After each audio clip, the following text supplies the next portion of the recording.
Okay, now I'm melting 2 tablespoons of butter. I should say that I'm making it's chicken with cheese, Boursin cheese. So I'm melting 2 tablespoons of butter, along with 2 tablespoons of olive oil. I have 4 chicken breasts, and I'm taking them out of the bag. We bought them from the butcher today, so they're nice and fresh. And I'll put 2 in each pan. Coffee is a major thing here. These are the second largest producers of coffee in the world. Coffee's ready. So we have the Boursin garlic and fine herbs cheese.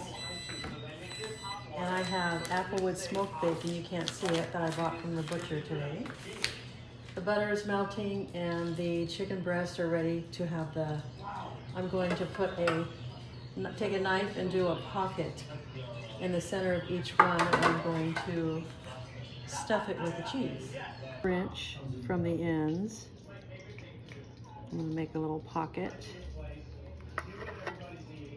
in each chicken breast without cutting all the way through.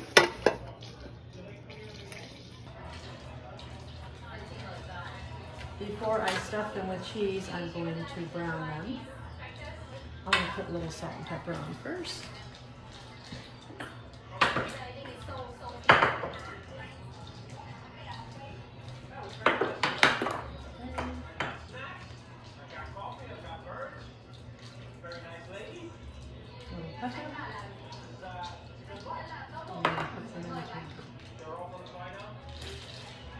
And heat up a little bit.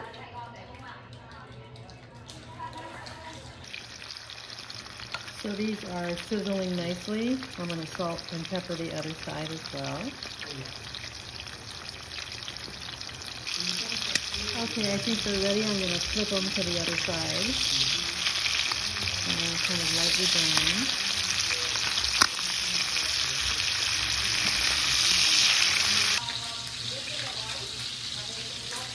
Okay, I want to turn the burner off. These are seared on both sides. And I'm going to put them in there as fast as can.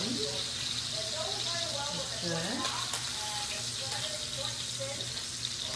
And I have the pocket on the top so I can stuff it with the cheese once they cool.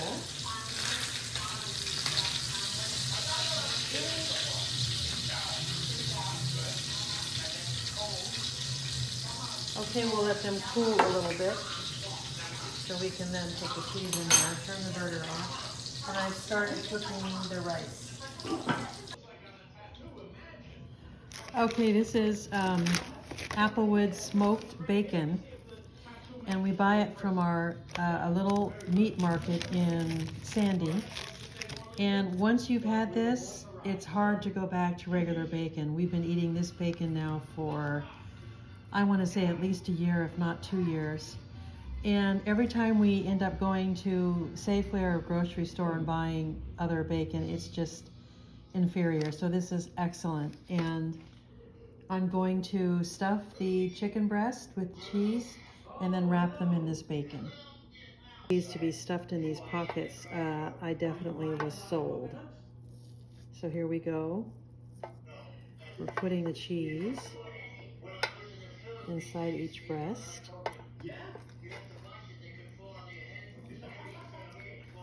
Okay. There we go. And this is a lot of cheese in there, but I'm going to manage to use it all because the recipe called for 1 whole package of this cheese with 4 chicken breasts. So. Okay, now we're going to take the chicken breast, which has been seared on both sides and stuffed with cheese, and we're going to wrap it. You know in English what come on means? When you want someone to in come a and nice say, come on. And sometimes when I eat something that's very delicious, I say, come on. Like, that's so good. And it says to use a toothpick. I'm going to try to do it without. Thank you. So I say, come on, to you for letting me come and see you I think today. if I just hold it on Can there, I learn your names? When you tell me your name? when I sear it in the pan, it will just sort of stick. We'll see. Nice to meet you. What's your name? Okay, so we have And two. what makes you happy? Ready? Rice is starting to steam, so I turned it down a little bit. These donabis get pretty hot. These donabi pots get pretty hot.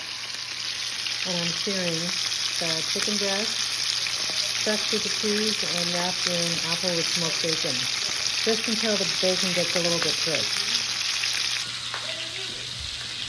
And the bacon is doing what I said. It's going to actually sear itself to the chicken breast, so it's sticking without having to use a toothpick. I'll show you a close-up in a minute.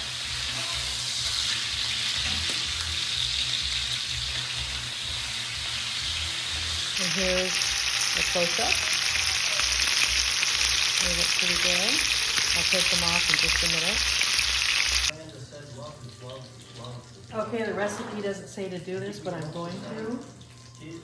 Pour all that good olive oil and butter on top of the chicken. I mean, why waste it, right? And it will prevent it from drying out on the top. And then I'm going to stick it in the oven. Seems to be the natural talent. Little toaster oven, because they're small enough. I hope they both fit. Yes, they do. And probably for about 17 minutes.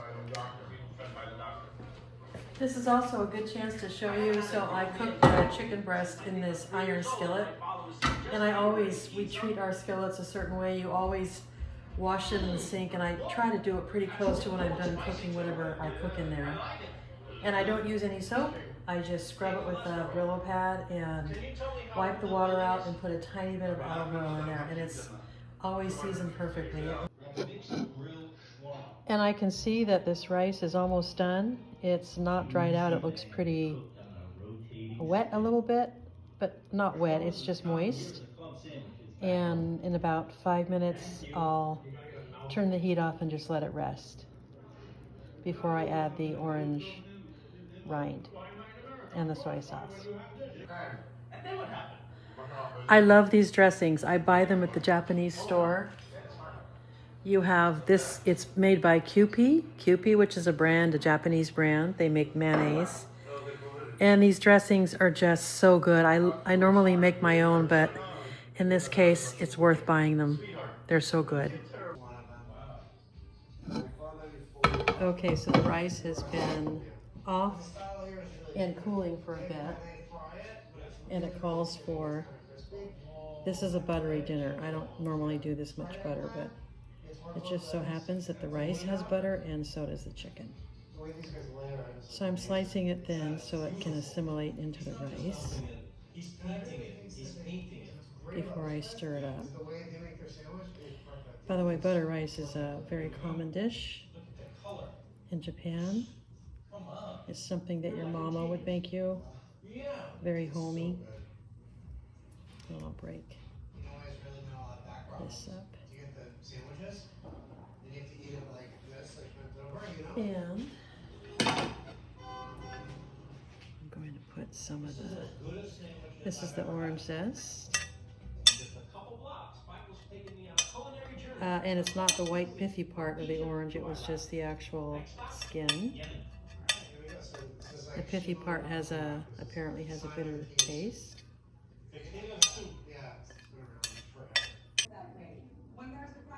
So I've added the soy sauce and the butter and the orange peel. Now I'm just kind of fluffing the rice up and letting the butter melt into the rice. And short grain rice has a little bit of a firmer feel. Like I've used jasmine rice and different rices which are much lighter. This one's sort of, it holds its texture better. So if I had used the light shoyu, the light soy sauce, it would have looked prettier because you wouldn't see all the, but it will taste good still. So once I get it all mixed, I'm going to put a little bit of pepper on it and then put it on the table. The oldest part of television. That's a good story. Yeah. Hold this A little bit of pepper. I'm going in. This is right out of the oven, right? And a little bit of salt. I have to wait a minute. And voila, it is ready.